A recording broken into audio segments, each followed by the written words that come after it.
não sejas sacerdote diante de mim. Visto que te esqueceste da lei do teu Deus, também eu me esquecerei dos teus filhos. É pesado, né? É uma responsabilidade muito grande para o sacerdote, para aquele que ensina, para aquele que ministra a palavra.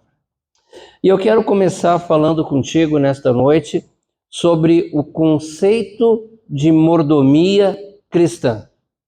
Nós estamos muito acostumados a ouvir falar de dízimos e ofertas, né?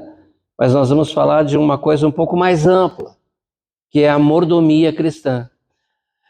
A mordomia cristã se refere à responsabilidade de cada cristão, de cada discípulo, de administrar e cuidar de todas as coisas que Deus confiou a ele. Administrar e cuidar. Nós somos mordomos, nós não somos proprietários. Quando você pega o carrão do teu irmão para dirigir, você não dirige com mais cuidado? Vai que você vai raspar num portão, né? Eu nem pego, né? Às vezes o irmão quer me pedir, meu carro novo, dirige. Muito obrigado, é lindo, Deus abençoe, mas eu quero dirigir só o meu. Então, quando a gente vai cuidar de algo que não nos pertence, nós temos que ter muito mais cuidado, muito mais critério. E isso inclui bens materiais, inclui tempo, inclui talentos, inclui habilidades, inclui dons, inclui a nossa família, inclui os nossos amigos, os nossos vizinhos. A mordomia cristã reconhece que Deus é o dono de tudo. Tudo. Irmão, quanto é que tem na carteira aí? 100 pila? Não é mais teu. É do Senhor. Tu só está administrando. Cuida direitinho. Não faz bobagem. Tá bom? Então, nós somos só administradores, né? Temos que usar os recursos de uma forma que glorifique a Deus e que sirva ao seu propósito e que sirva aos irmãos. Assim, podemos considerar que os recursos materiais, entre eles o dinheiro usado nos dízimos e nas ofertas, é apenas uma parte pequena do pacote que chamamos mordomia cristã. Hoje, nós podemos considerar 3 tipos de entregas em recursos financeiros que nós podemos fazer a Deus: os dízimos, as ofertas alçadas e as ofertas espontâneas. Esses 3. Hoje eu quero falar sobre dízimos, tá bom? Qual a origem e a motivação para a entrega de dízimo? Quero que você aprenda isso, porque você entendendo esse conceito, você vai ter leveza, entendeu? Você não vai mais chegar em nenhum lugar em que alguém tem que te dizer, você tem que entregar. Você vai entender o conceito e você vai ter leveza. Toda a palavra de Deus é útil para o ensino e nos traz liberdade. Nós não fazemos no reino de Deus nada por constrangimento. A prática do dízimo é encontrada pela primeira vez no Antigo Testamento, em um período anterior à lei mosaica, né? E ela era uma forma de expressar a gratidão a Deus e de apoiar os sacerdotes e os levitas, que tinham a responsabilidade de cuidar dos templos e das celebrações do povo de Israel. O primeiro texto bíblico a falar sobre dízimo se encontra em Gênesis 14. Todo mundo conhece. Vamos lá, Gênesis 14, a partir do verso 18. Aqui está num contexto em que houve uma guerra, né, entre 4 contra 5 reis, no qual Ló e sua família haviam sido levados como prisioneiros.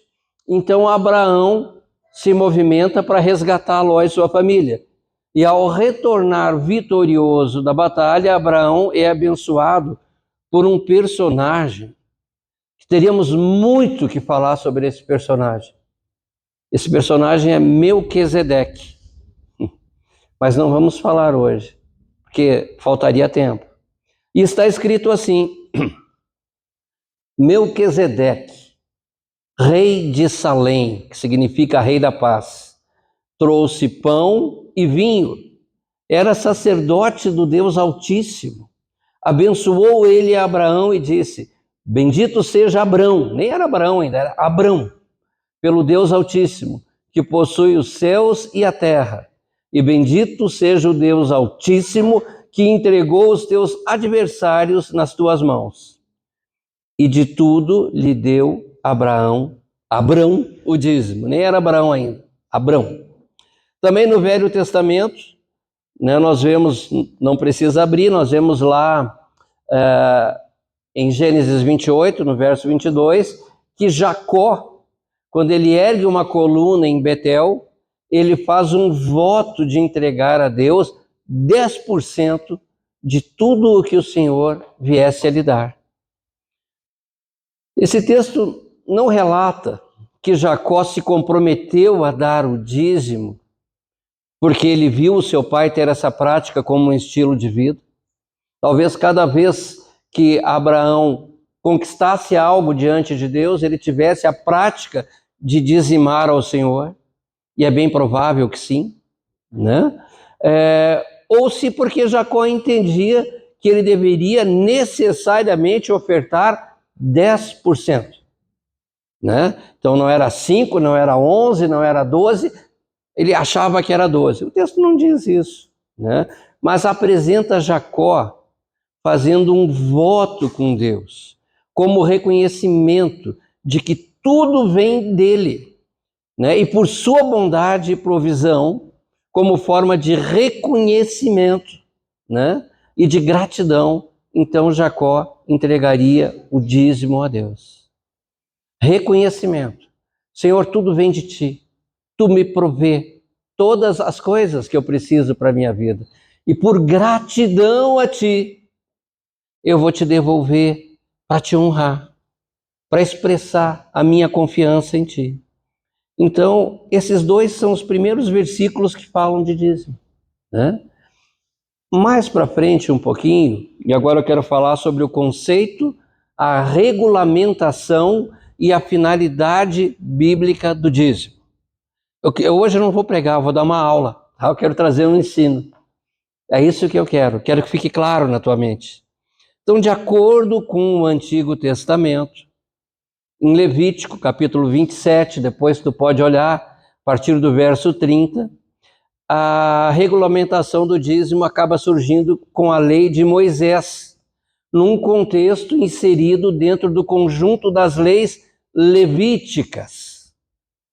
E aí ele previa o pagamento obrigatório de 10% dos rendimentos dos fiéis, seja na forma de bens, mantimentos ou produtos agrícolas, com a finalidade de auxiliar órfãos, viúvas e pobres, além de manter a tribo de Levi e os sacerdotes, já que estes não podiam possuir qualquer tipo de bem.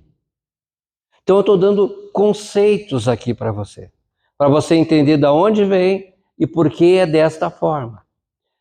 E o que tinha nessas leis levíticas que causam muita confusão? Tinham muitas leis, mas elas basicamente se dividiam em 3 grandes grupos, né? As leis cerimoniais. O que seriam as leis cerimoniais? Essas leis detalham os procedimentos para oferecer sacrifícios, como holocaustos, ofertas de manjares, ofertas pacíficas, ofertas pelo pecado, e também incluíam regras de pureza e santidade, como as leis alimentícias e sobre as doenças de pele. Então, essas leis instruíam o povo de acordo com os sacrifícios que eles eram acostumados a oferecer, instruía como deveriam ser feitos cada um deles. E também tratava, né, de questões de santidade e de leis alimentícias e de doenças, questões sanitárias. Leis civis é o outro grande grupo. Essas leis estabelecem normas para a vida social, de ordem jurídica e econômica. Então, elas incluem regras sobre propriedades, sobre dívidas, sobre escravidão, sobre justiça. Era um outro grupo de lei que normatizava a vida do povo judeu. E tinham as leis morais, que são princípios éticos e espirituais que se aplicam a todas as pessoas do povo, né? E aí incluem também aspectos de santidade, honra aos pais, amor ao próximo e respeito à vida. Então estes eram os 3 grandes grupos das leis levíticas. Além dessas categorias, também algumas leis regulamentavam as festas solenes, o sábado, a Páscoa, o dia de expiação, né? E coisas como essa.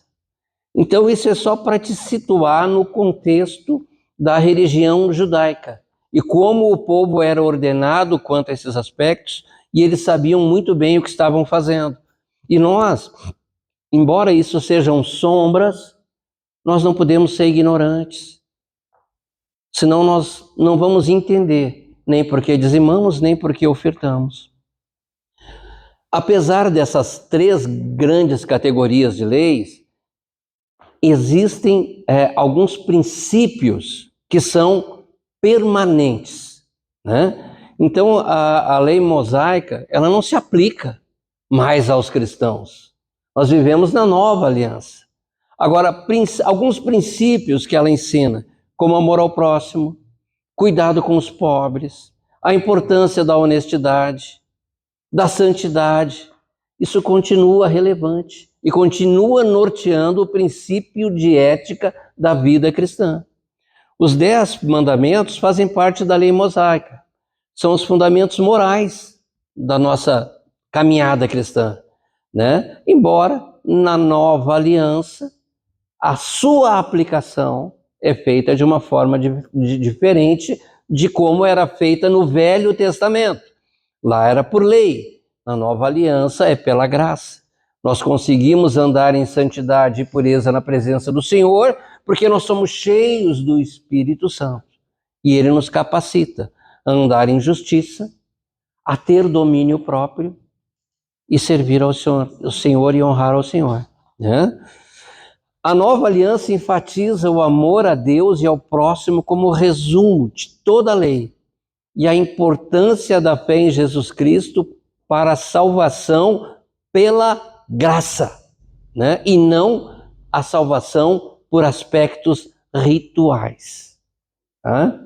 A busca, como a gente vê hoje em algumas denominações, né, por cumprir certos rituais da antiga aliança, na verdade, estão dizendo, de uma certa forma, o seguinte: a obra de Jesus foi incompleta.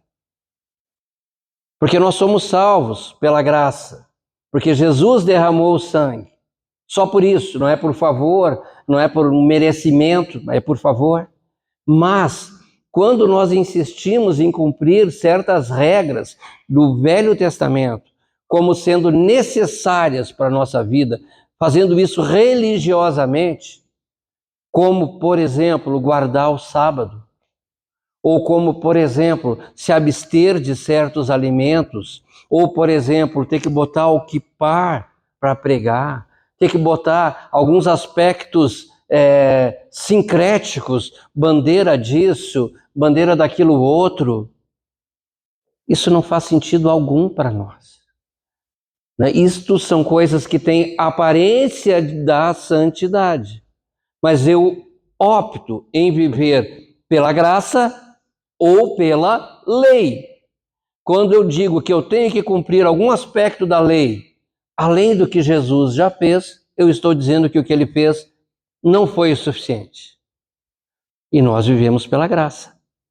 Em resumo, a nova aliança traz uma nova dimensão para a nossa relação com Deus.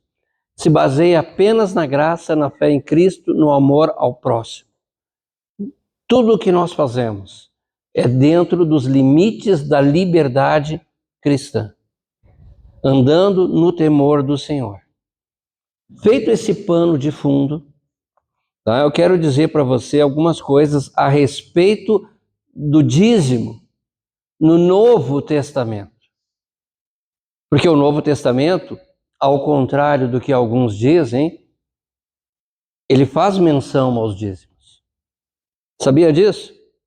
O Novo Testamento não fala de dízimos. Dá uma olhada lá, eu acho que arrancaram uma página. Dá uma olhadinha. Olha lá.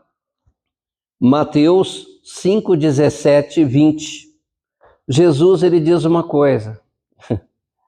Não penseis que vim revogar a lei ou os profetas. Não vim para revogar, eu vim para cumprir.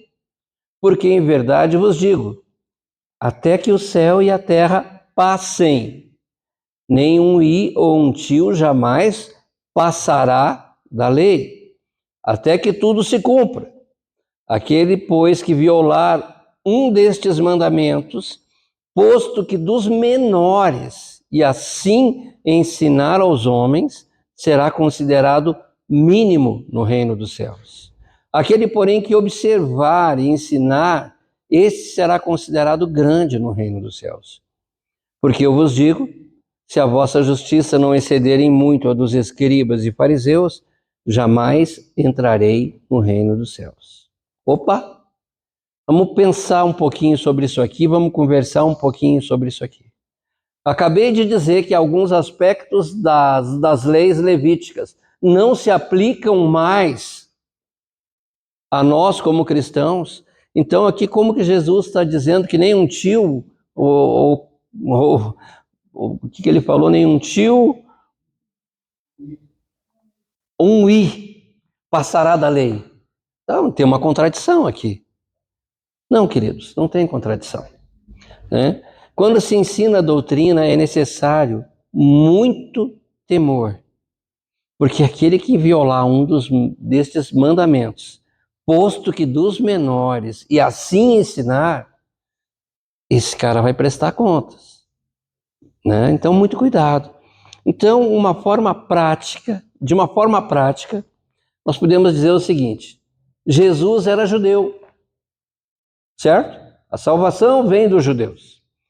Então, como ele disse que ele não veio para revogar a lei, ele veio para cumprir toda a lei, é razoável eu entender que ele entregava o dízimo,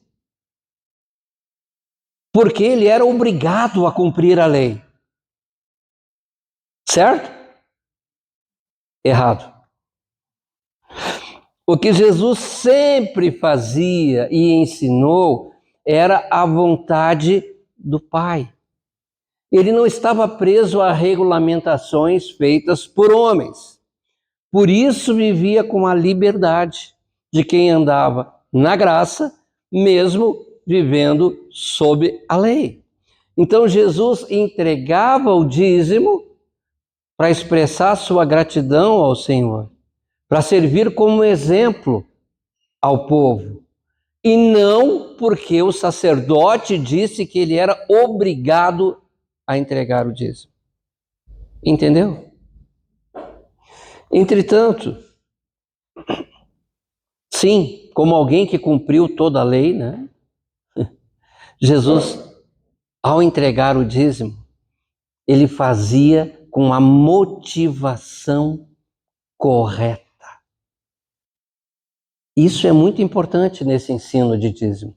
Motivação do coração.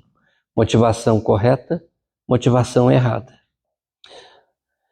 Assim como em vários outros assuntos nos quais Jesus tratou, por exemplo, no Sermão do Monte, né, quando ele mostra que o padrão da justiça de Deus é muito maior do que o que a lei exigia, né, quando ele fala ali do perdão, quando ele fala do andar a segunda milha, quando ele fala do adultério, quando ele fala do pecado, a gente vê que o padrão que Jesus coloca para os seus discípulos é muito superior ao que a lei ensinava. A lei era, naquela época, o suficiente para chegar no 0 a 0. Mas Jesus diz assim, olha, existe um padrão superior. E ele trata de vários temas, inclusive o dízimo. O que ele está tentando mostrar, para que o povo perceba, é que existem motivações por trás de cada ação. Por exemplo, por que todo domingo eu saio da minha casa, às vezes debaixo de chuva, que nem hoje, para cultuar a Deus? Por uma motivação religiosa? Porque o pastor Renato vai ficar feliz? Porque o pastor Jorge vai ficar feliz? Irmão, se for por isso, fique em casa. Vai ver o jogo do Flamengo. Faz alguma coisa mais importante. Jesus está falando de motivação correta. Eu venho cultuar ao Senhor domingo porque Ele é digno de louvor, porque Ele é digno de adoração, porque Ele é digno de glória. E esta mesma forma de pensar vale para dízimos e para ofertas. Ou seja, mais importante do que quanto eu coloco na conta da igreja, ou com a pompa que eu coloco no gasofilácio, hoje nem se usa mais, né? Antigamente podia botar o gasofilácio, que nem os fariseus, e colocar moedinha por moedinha, para fazer aquele barulho todo e ficar ali 30 minutos colocando moedinha, para dizer, olha como ele oferta. Agora não, né? Jesus não está preocupado com isso. Ele está preocupado por que nós entregamos? Como nós entregamos? Qual a motivação? Então, o que Jesus disse sobre o dízimo? E ele está falando com quem? Com os fariseus e com os escribas, para variar. E ele diz assim, ai de vós, escribas e fariseus, hipócritas, porque dais o dízimo da hortelã, do endro e do cominho, e tendes negligenciado os preceitos mais importantes da lei: a justiça, a misericórdia e a fé. Devis, porém, fazer estas coisas sem omitir aquelas. Então, para quem imagina que Jesus não fala de dízimo no Novo Testamento, esse versículo mostra que ele fala. Ele está dizendo, vocês deviam dar o dízimo. Porém, existem coisas que são mais importantes do que o dinheiro que tu coloca: a justiça, a misericórdia e a fé, né? E Jesus está falando que é legítimo, é importante entregar o dízimo. Porém, ele não coloca a entrega de valores e bens materiais numa posição de maior importância. A maior importância está na justiça. E no Sermão do Monte mesmo, ele diz, buscai, pois, em primeiro lugar o seu reino e a sua justiça. Muitos param no reino. Não, buscar o reino e a justiça. Então ele coloca justiça, misericórdia, fé. Não podemos negligenciar com isso. Não adianta nada eu contar 1 centavo de diferença no dízimo e não ser misericordioso, não ser justo, não ter fé. De que adianta?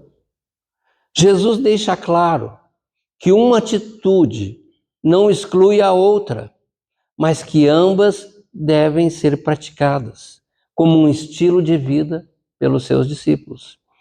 Desta forma, Jesus mostra que o que realmente importa para ele, para o Pai, é a motivação do coração do homem. Irmão, o Senhor está olhando para o meu coração. E isso me dá temor. Porque o que ele vai encontrar ali? O que ele vai ver ali? Não pode ter nenhuma porta ali trancada a 7 chaves. Não pode ter nenhuma caixa preta. Ele está olhando para o meu coração e tudo que está ali ele enxerga. Então, se no meu coração existe apenas amor ao dinheiro, eu sou um pobre miserável. Meu coração tem que encontrar justiça, misericórdia e fé. Agora, existem formas erradas de entregar o dízimo. Mas se entregar o dízimo não é uma coisa correta, como é que pode ter uma forma errada de entregar o dízimo? Então, já sei. Não pode fazer Pix. Pix não é de Deus. Tecnologia não é de Deus. Esse negócio de apontar a câmera para... Não é assim. Eu tenho que vir no gasofilácio, o gasofilácio tem que estar aqui para todo mundo ver que eu estou entregando. Essa é a forma correta. É isso que ele está falando? Não. O dízimo não pode ser entregue por medo. Medo de que, ao não dizimar, a ira de Deus recaia sobre mim como uma forma de punição. Eu vou te dizer uma coisa. Você acha que Deus não tem mais o que fazer do que ficar sentado lá no seu trono, olhando assim? O Ed não entregou. Tá com um raio lá na padaria. Não, de jeito nenhum, meu irmão. Deus não está preocupado com isso, né? Pois o amor de Deus pela vida do Ed, pela minha vida, é incondicional.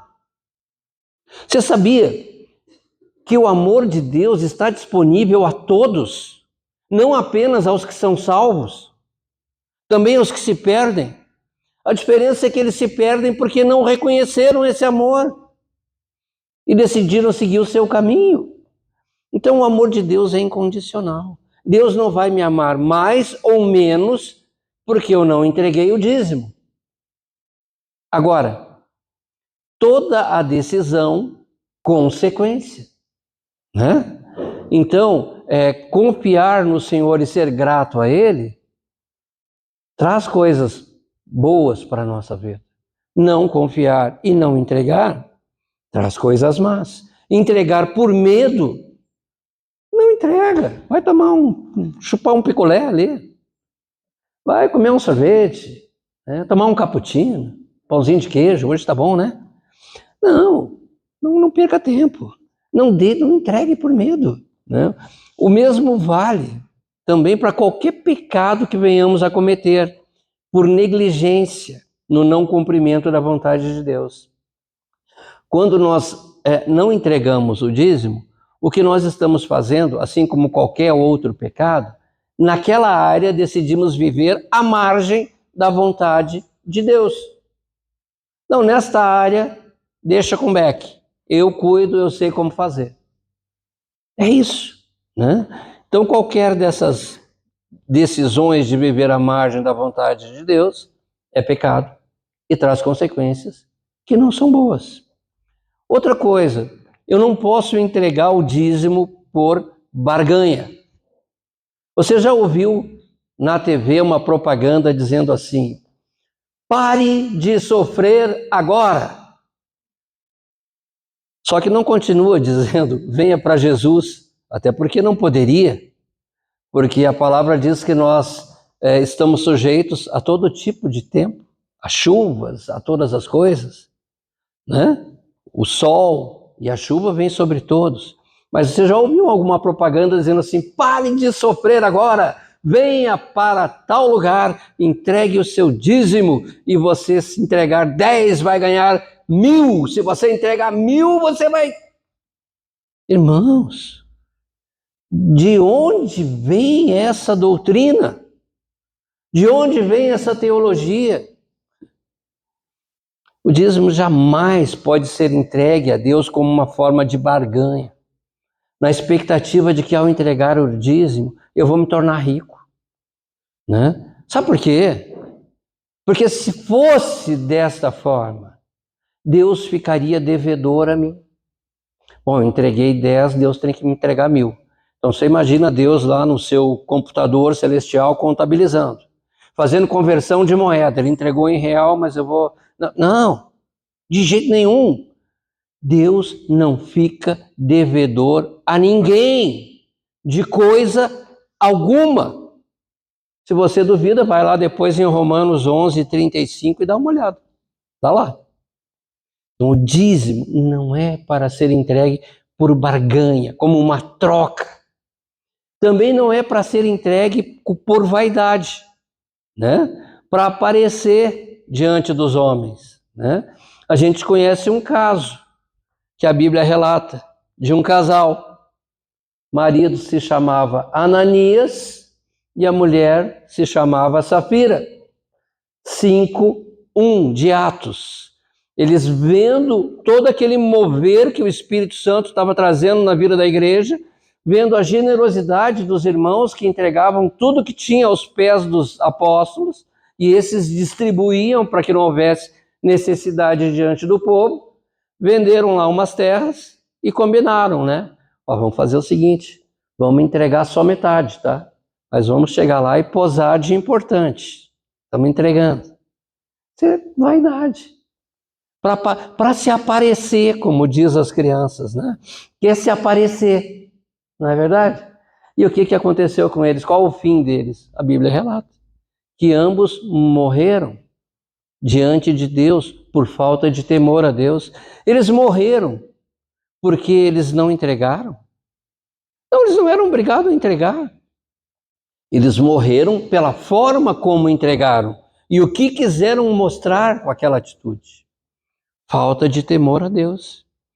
Agora, a gente já viu como não entregar.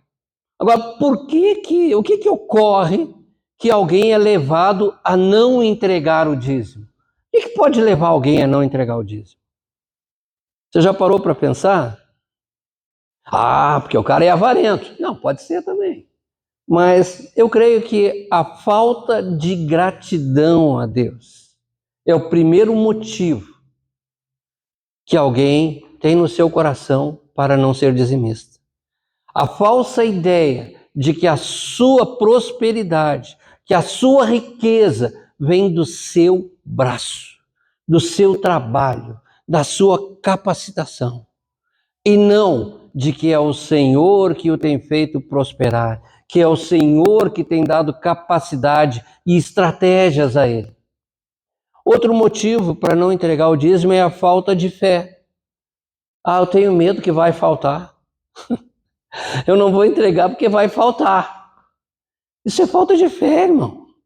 A palavra diz em Hebreus 11:6 que sem fé é impossível agradar a Deus. Ainda diz por quê? Porquanto é necessário que aquele que se aproxima de Deus creia que ele existe e que se torna galardoador daqueles que o buscam. Então, deixar de entregar aquilo que não é meu para o Senhor, por medo que vai faltar, é o mesmo que dizer: Senhor, eu não creio que tu vais suprir a minha necessidade. E quando eu digo para o Senhor que eu não creio nele, eu não agrado a ele. Outro motivo para não entregar o dízimo, eu já citei, é o orgulho, a autossuficiência, né? Fui eu que conquistei. Deus não tem nada que ver com isso. Eu que sou o cara, né? Eu que sei como aplicar o recurso, como ganhar dinheiro. Vaidade. E outro motivo é a avareza, né? E Paulo diz a Timóteo: Timóteo, o amor ao dinheiro é a raiz de todos os males. E Jesus, em Mateus 6:24, chama as riquezas de idolatria. Ele diz assim: ninguém pode servir a dois senhores, porque ou há de aborrecer-se de um e amar o outro, ou se devotará a um e desprezará o outro. Não podeis servir a Deus e as riquezas. Irmãos, o dinheiro em si, assim como qualquer outra coisa, como uma tecnologia. A tecnologia é boa ou é ruim? A tecnologia é neutra, né? Se eu usá-la para o bem, ela é boa. Se eu usá-la para o mal, ela é ruim, certo? Se eu botar um chip e esse chip trouxer todo o meu histórico médico, o meu endereço, tudo a respeito da minha vida, e eu sofrer um acidente na rua, é bom, porque as pessoas passarão o escândalo e vão dizer, ele não é diabético, ele não é hipertenso, né? Agora, se essa mesma tecnologia for usada para servir a interesses estranhos, como sem esse chip você não pode comprar nem vender, você não pode comer, você não... Aí cuidado, a gente já vai entrar para um outro assunto. Então a tecnologia em si é neutra. O dinheiro em si, eu posso usar para o bem, posso usar para o mal. O dinheiro como meu empregado é uma bênção, porque eu vou abençoar várias pessoas. O dinheiro como meu senhor, aí nós temos um problema, né? Uma outra opção para algumas pessoas que não entregam seus dízimos, um outro motivo, e esse talvez, eu acho que é um dos piores, eles não entregam porque ele diz assim, olha aquele pastor lá, você está vendo o império que ele construiu? Você está vendo as casas que ele tem, as mansões que ele tem, os carrões que ele tem? Você está vendo, ele tem isso, ele tem aquilo outro. E a igreja passando dificuldade. Então, um outro motivo para que as pessoas não entreguem o dízimo é o escândalo por aqueles que seriam responsáveis por administrar corretamente os recursos que o Senhor coloca diante deles, para servir a viúva, para servir aos necessitados, assim como nós procuramos fazer. Né? Existe uma necessidade no meio do corpo. Temos dinheiro em caixa, vamos servir, vamos abençoar. Não existe o dinheiro da igreja, existe o dinheiro para servir a igreja. Para finalizar, irmãos, nós estamos quase lá, fica uma pergunta. É dízimo ou é túdimo? Mas eu nunca ouvi falar de túdimo, mas estou inventando agora. É túdimo, né? Ou é dízimo ou é túdimo. Marcos 14:41 diz assim: assentado diante do gasofilácio, observava Jesus como o povo lançava ali o dinheiro. O texto não diz que Jesus observava quanto as pessoas colocavam ali, mas como elas colocavam. Percebe que lá no começo que eu falei da motivação é o porquê e não o quanto? Jesus olhava para o como cada um do povo lançava ali o dinheiro. Ora, muitos ricos depositavam grandes quantias, vindo, porém, uma viúva pobre depositou 2 pequenas moedas correspondentes a um quadrante.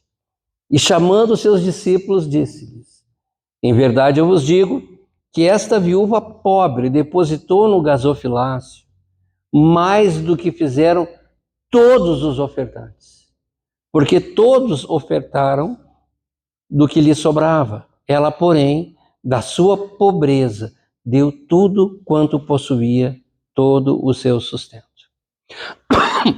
Então, essa passagem mostra definitivamente que assim, no dízimo, como em todas as outras áreas da nossa vida, é a motivação para o que fazemos que importa para Deus, e não o que fazemos.